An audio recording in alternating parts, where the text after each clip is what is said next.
Hi, I am Adam Smith. I have a few things to say, but I want to first and foremost say something to Rachel that I've been wanting to since the moment I spoke the words.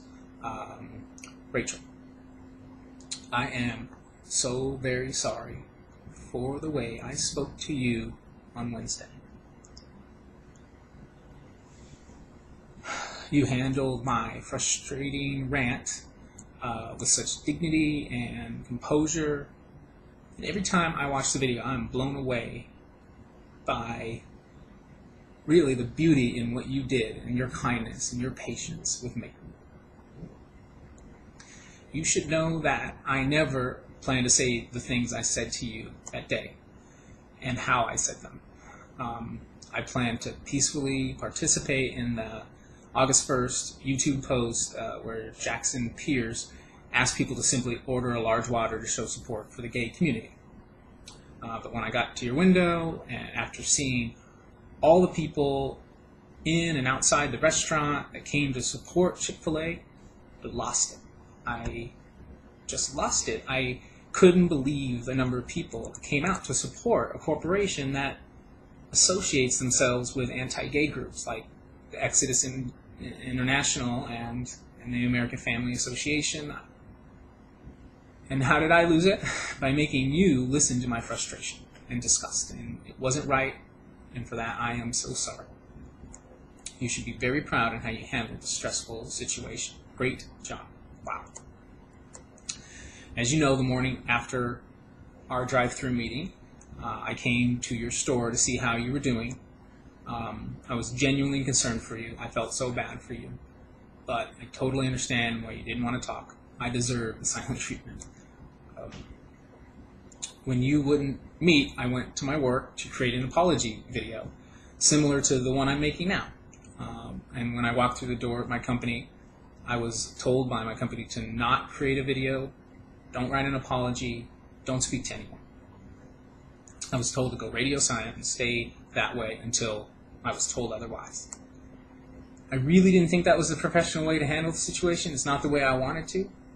But to Vontae's defense, they were pretty panicked when they checked their voicemail and realized that they had 300 voicemails and that was the capacity, and they had tons of hateful emails and that were sent to our customers, their customers, and really horrible threats to the employees. It was a very sad and scary scene, so I get that. Later that same day, Thursday, the company decided it was most appropriate to fire me. Rachel, I'm sorry for treating you poorly. Not because I feared losing my job or even that I actually lost my job. I'm sorry for treating you so inhumanely because I compromised my personal integrity. While I might not agree with everyone's views, I want to always treat the other person with respect. I didn't do that with you. And now that I don't have a job, well, I'm free to make the apology I wanted to make in the first place.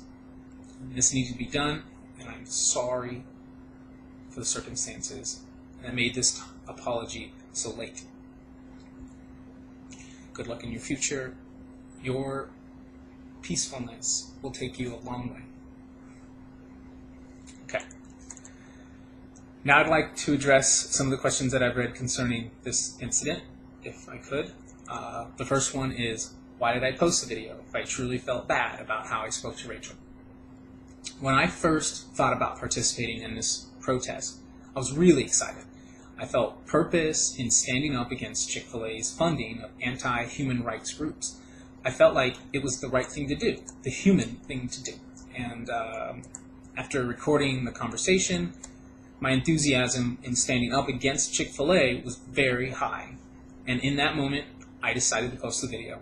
For me, and at that moment, the main goal of supporting the gay community outweighed the collateral damage that Rachel became. And I literally just saw Rachel as collateral damage. I and we have to stop rationalizing our destructive actions this way. We have to start seeing people as people. We aren't ever going to make social progress by personally attacking people. I'm clearly guilty of this. The degree of reaction that my video ended up having took me by surprise, obviously. There was a lot of passion expressed and still is being expressed. Part of me is quite discouraged by the threats made to my family and former coworkers. But another part of me is encouraged.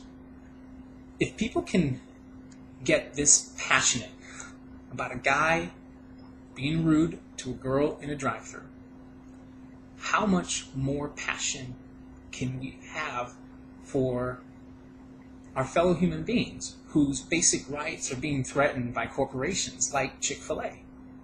How much more passion can we channel toward fighting for equal rights for all people, not just the straight ones? All right, second question out of 3. Now, the second question had to do on why I said that I wasn't gay. Okay. No, I'm not in the closet, as many comments suggested, but if I were, I'd be very proud to be. The reason why I said that I wasn't gay was because I wanted to convey that you don't have to be gay to be for gay rights. Just because someone is different than me doesn't mean I can't have empathy on their unique struggles. You don't have to be gay to want to help the gay community.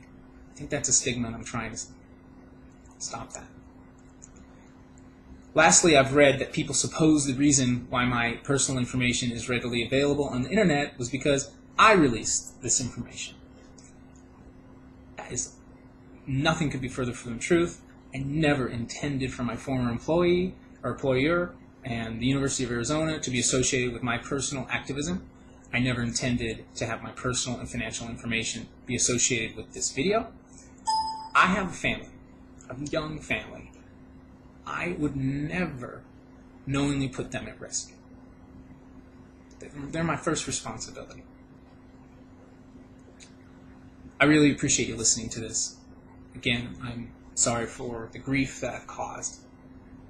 And hopefully we can look towards the big picture of what we're trying to do and get done.